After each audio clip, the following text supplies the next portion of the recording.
Bottomline.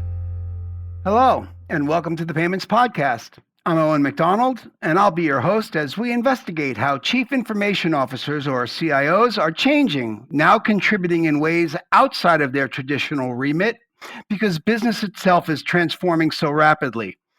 But who is truly in charge of B2B information today? Who is ultimately responsible for both the security and usability of terabytes of valuable first-party data? The CIO? The CTO? Certainly the CISO is involved if you have one. Chances are it's your CIO, but something's different. Something has changed. The news website CIO said in its State of the CIO report this year, and I quote, CIO peers are now skilled at steering their organizations to the strategic initiatives that hold the most promise. As a result, today's IT leaders cast a wider lens and wield broader influence, unquote. We thought about that and we agree. CIOs do appear to have more influence in more areas today, so we called in an expert to break it down. We're delighted that today's guest on the Payments Podcast is Darrell Riekena, Chief Information Officer at Bottomline. Darrell is a consummate professional, having held several C-level posts in his career. Darrell Riekena, CEO at Bottomline. It's great to have you on the Payments Podcast. Thanks, Owen. Glad to be here. All right. Let's get into it. To begin, while researching and prepping for this chat, Darrell, I kept coming back to a study called The State of the CIO 2024 from Foundry. We heard from the news site CIO in my intro. Now let's see what Foundry discovered in its research. I quote again here, IT leaders solidified the foundation for digital business, leading strategy and prepping the organization for the next wave of innovation, much of it keyed to artificial intelligence. Unquote. That sounds pretty major, Darrell, like another tectonic shift is sort of on its way if it's not here already. Give me some specifics about, as they call it, the next wave of innovation, but as you see it as a CIO. What's a timeline for digital transformation 2.0 in terms of data, information, and their system needs? Yeah, when I think about these types of things, I mean, digital transformation is a big buzzword, right? We've heard it for years. We look at things, and it was very focused on data initially. We talked about customer experiences. You know, these things change, on a regular cadence, I'd like to call it. What I think is changing is the pace of change. This concept around AI, machine learning, large language models, et cetera, those have been around for a while, but they really gained a lot of momentum about a year ago. And now they have become the thing that we're all focused on. So again, I think the pace of change, the traction that these things are getting, this isn't just a fad, kind of the next greatest thing. This is something that is, gaining a lot of momentum and will become a part of, how we run our companies and how we operate. Right, and how it affects your role as a CIO, and CIOs everywhere, obviously. And it sort of to that point, at the recent Realcomm event, you gave a presentation called The Changing Role of the CIO. That's quite attuned to the trends we're talking about.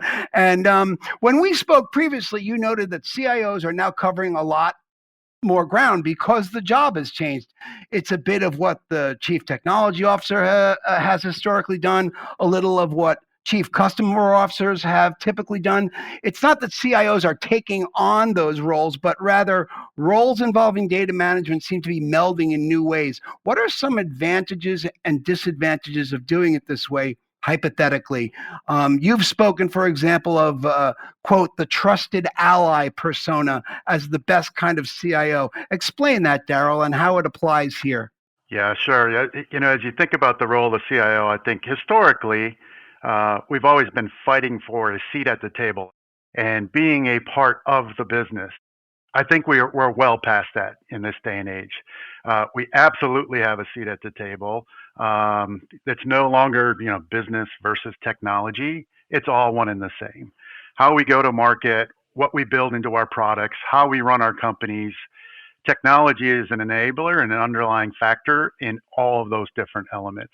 Whether it's, from an HR and how we engage our associates, employees, all the way through to our customer experiences.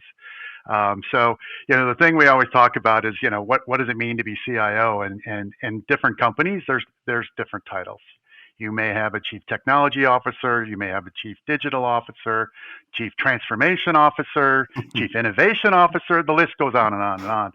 And really, it depends on the situation, depends on the company, but we're really kind of comprised of lots of those different roles and responsibilities. So involved in setting the strategy for the company, involved in running the day-to-day, involved in innovating and coming up with new ways of working, and then both that customer and employee experience on how can we continue to enhance and bring new ways of working together. So, I like to say that the CIO role really has grown. We no longer are, fighting for that seat at the table. We now are, trying to consume all of the things we're being asked to do. So, it's kind of gone, full 180 there. Right. Sort of leads me into my next question, which is right before Gen AI dominated the scene, B2B leaders were talking about data more than just about anything. Big data was the big deal, along with data management, right? And now that AI is the shiny new thing, Darrell, what's trending in data management and usability that needs urgent attention and maybe isn't getting it because AI has sucked all the air out of the room? Yeah, I don't know that we can, separate those two. I think data is a huge part of AI, machine learning, all those types of things that we've talked about.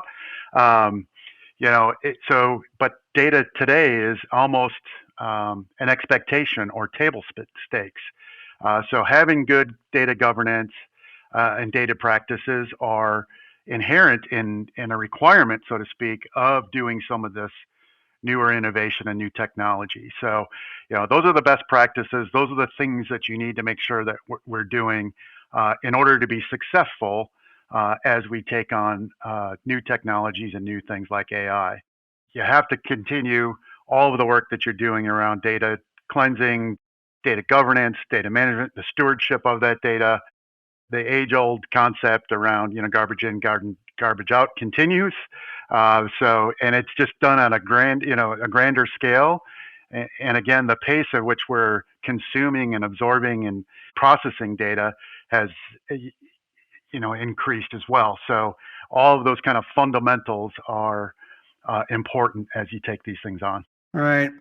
Yeah, well, it certainly turned the volume up on everything you mentioned, sort of across the board there. And you add, and if I interrupt here a little bit too, I mean, the things that you also have to think about now are the bar has been raised around data privacy and the regulations that go right along with that. So not only do you have to worry about how do you actually consume and process the data, you now have to make sure that you're abiding by the regulations, the things that are how you protect personal information, anonymized data, any of those kind of concepts around your push strategies for marketing, et cetera. There are a lot of other elements and factors that you have to consider in addition to just the sheer volume of data and the care and feeding of it. I think you're absolutely right. And it sort of leads me to my last question in our brief talk today. Changes wrought by the pandemic digital shift kind of mutated, as you're saying, many CIOs from being tech and data overseers now to being, again, they've got a seat at the table now. They're more high level strategists contributing to major corporate decisions in ways that they perhaps didn't 5 years ago or so, even. That was established by the sources I cited, many others. So if the pandemic caused this, will Gen AI force roles to be redefined again, Darrell, and so soon? Will Gen AI do to the CIO's job? What will Gen AI do to the Yeah. CIO's job? Yeah, I think like we've been discussing. I think it's just the pace of change is increasing. The pandemic was a catalyst for this digital shift. I think we were on a path. We wouldn't have got here as quickly as we did without the pandemic. And I think that translates into how we consider roles of the future. I think oftentimes when people think about AI, they think about automating things and roles and positions being eliminated, but that also creates new opportunities. How are we leveraging it? What are we going to do different with it? And so you're shifting those roles and responsibilities to other areas of focus. Leveraging new ideas, new concepts. Pushing the envelope on some other things. So, when you look at the impact and what it does to roles throughout the company, or roles of the CIO in particular, as your question was, I think we have to start thinking differently, or continue to think differently. I think we always do in this role, but I think it's one of those things where you have to challenge the norm. You have to think ahead, challenge current ways of thinking, current ways of doing things, as we position AI for future capabilities. Right. Well, there's been no shortage of that. I think we could all agree. Well, it's mind-boggling even when you understand it. I don't think there's ever been a more intense moment in B2B data and information readiness than right now. I want to thank our terrific guest, Darrell Riekena, Chief Information Officer at Bottomline. To our wonderful audience, thank you for taking the time to listen to today's episode. Catch us next time on your favorite podcast platform, including Apple, Spotify, and SoundCloud. Bye for now.